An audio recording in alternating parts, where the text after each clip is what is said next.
The sound of rolling suitcases echoed through Terminal 3 like a drumbeat of judgment. "Move faster, Mia," my father barked, his voice sharp enough to slice through the crowd. "You're holding us up again. Before we begin, drop a comment and tell us where are you from and from which city you're watching our videos? And after watching the whole video, don't forget to tell us what would you do in this situation?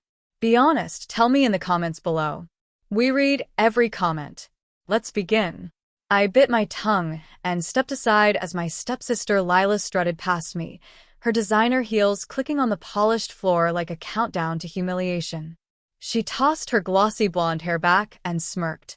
"Maybe she's nervous," she said, glancing at me. "It's probably her first time seeing a plane up close." My father chuckled, not even trying to hide his disdain. "She can't even afford economy, Lila. Don't expect her to know how airports work." Laughter followed. Heads turned. Heat burned through my face. But I didn't say a word.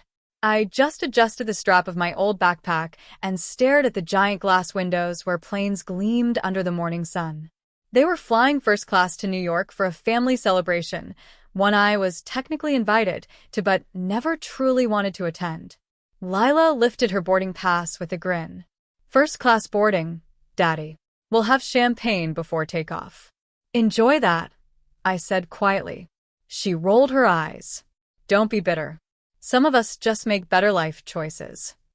That one stung.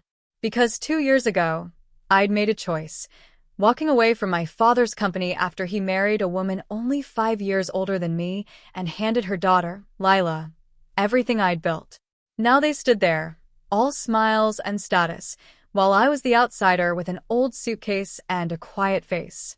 "Do us a favor," my father said, lowering his voice. "Try not to embarrass the family name. People talk." I looked him dead in the eye. "People always talk, Dad." "It's what they say later that matters." Before he could reply, the loudspeaker announced boarding for their flight. They gathered their bags and headed for the gate. Lila turned, smirking over her shoulder. "See you in coach if you can afford the ticket." They laughed as they walked away. I watched them disappear into the gate tunnel, my chest tight but my expression steady. Around me, travelers rushed past, families hugging, businessmen scrolling, children crying. But then, a shadow crossed the polished floor. Boots. Polished black leather. A tall man in a navy uniform stopped in front of me, posture crisp, voice calm but commanding. "Miss Monroe?" My father's laughter still echoed faintly from the gate. "Yes," I said. The officer straightened. "Your jet's ready, ma'am. We'll begin pre-flight whenever you're ready." The words sliced through the noise like thunder. My father turned around mid-step. Lila froze beside him. Their faces drained of color as a dozen passengers stopped to stare. I blinked once, slowly, then smiled. Perfect timing. I was getting tired of standing. Gasps rippled through the crowd as the officer gestured toward the private terminal beyond the security barrier. A sleek black car waited near the runway. Lila's mouth fell open. "Jet? Her?" The officer gave a professional nod. "Yes, ma'am. Miss Monroe owns it." I met my father's stunned eyes. "You were right, Dad. "I can't afford economy." I paused, then added softly, "It's too small for me now." Then I turned and walked away. Calm, composed, my heart pounding with every step. The glass doors opened, and sunlight spilled across the tarmac. The wind whipped my hair as the hum of engines filled the air.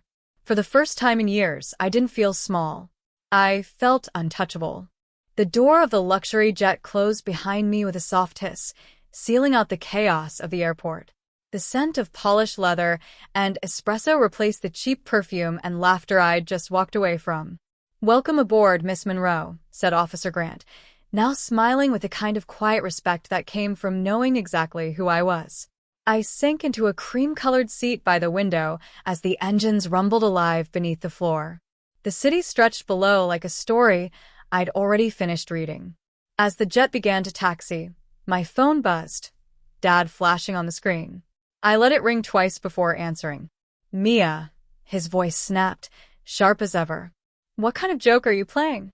"No joke," I replied coolly. I just stopped living by your version of success. I asked you to be practical, he snapped. Instead, you ran off chasing dreams.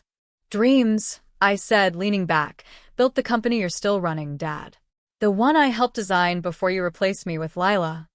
There was silence. Then, his voice dropped lower. You could have stayed, Mia. You didn't have to walk out. I stared out the window, remembering that night 2 years ago, the shouting, the betrayal, the moment he handed my project portfolio to Lila as if I'd never existed. You're right, I said softly. I didn't have to. I chose to. The line went dead. Grant stepped forward, setting a folder on the table beside me. Your itinerary, ma'am. Meeting with the investors in Manhattan at 3 p.m. Your security team will escort you from the terminal. Thank you, I said, closing the folder. He hesitated. If I may say so, it's not every day someone takes back everything they lost. I smiled faintly. It's not about taking it back. It's about becoming the person they said you'd never be. The engines roared, and the plane lifted, smooth, powerful, defiant. I watched the clouds swallow the ground, my reflection faint in the glass. 2 years ago, I'd walked out of my father's office with nothing but a laptop, a handful of contacts, and a promise to myself that I'd never beg anyone for a chance again. While Lila flaunted her new life on social media, I worked nights, coding, designing, building a startup no one believed in. When investors laughed, I kept going. When the bank refused my loan, I sold my car. When everything seemed impossible, I remembered that humiliation in my father's boardroom, his exact words, "You'll never make it without me." But I did. And now, that silly idea, he mocked, a small AI logistics company named Monrovia Systems, had become a global tech solution worth hundreds of millions. Every insult, every laugh, every door slammed in my face built the woman sitting on this jet. My assistant's voice came through the intercom. Ma'am, the New York media's been calling. They heard you'll be attending the Global Tech Summit this evening. Do you want to make a statement? I glanced at my phone screen again. Another message from my father. Just one word this time. How? I typed back, by being everything you thought I couldn't. Then I hit send.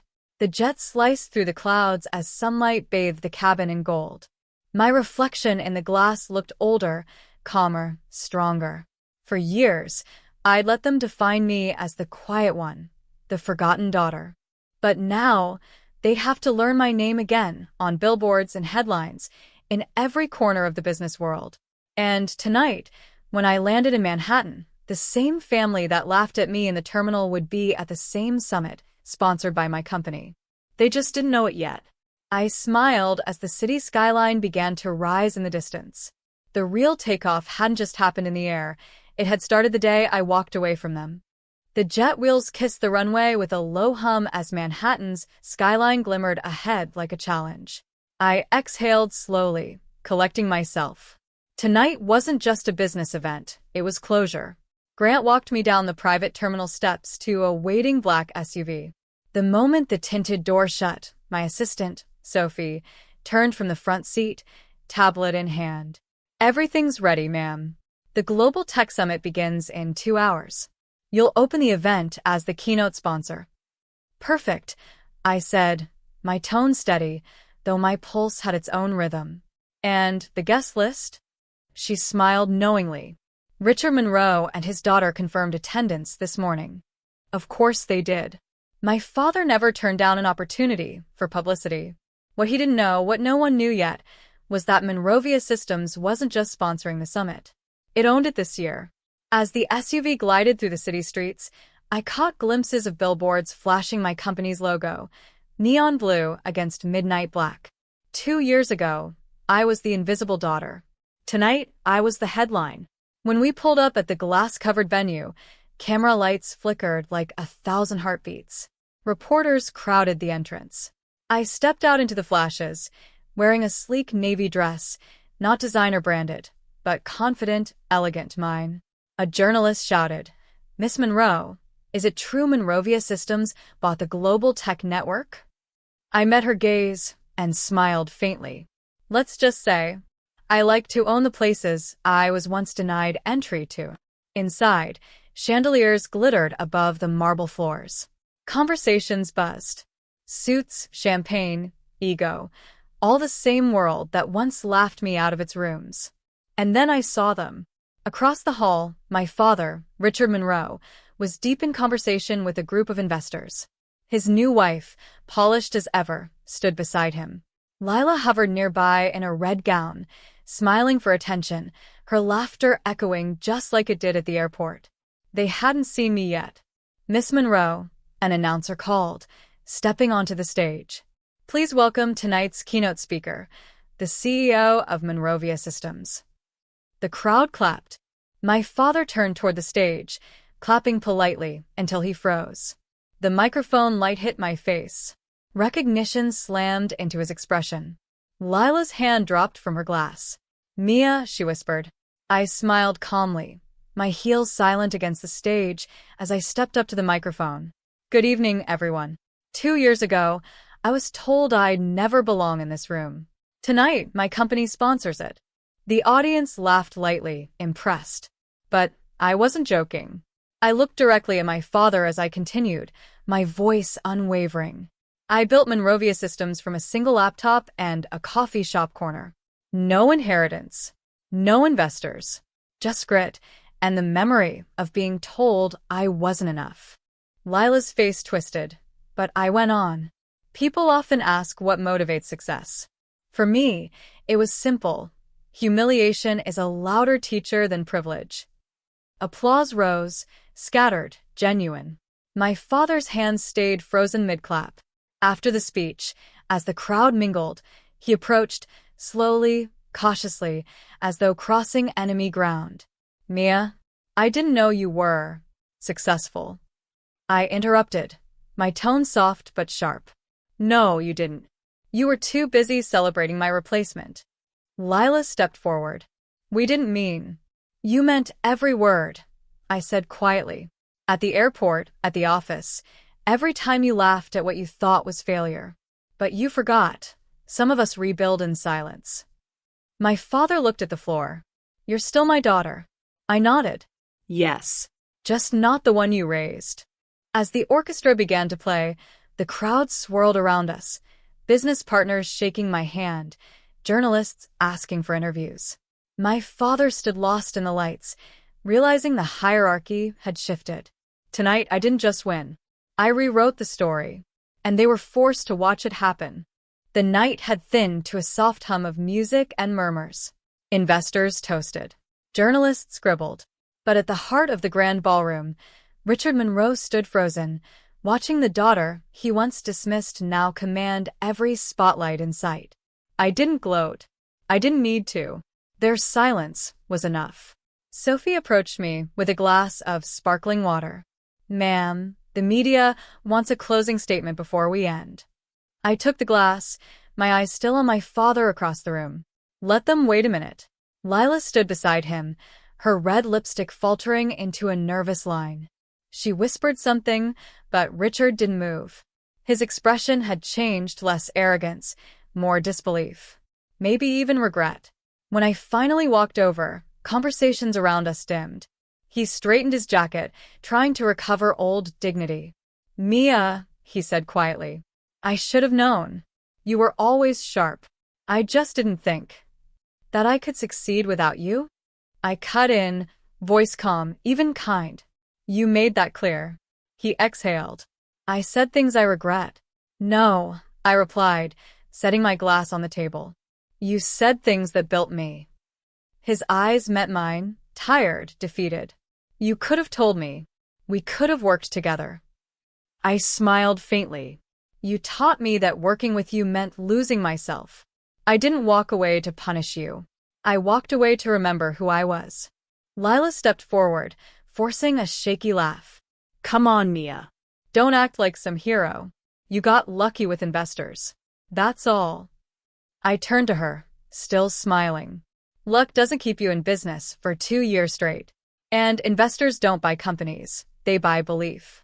Something you've never had in anyone but yourself. Her face hardened.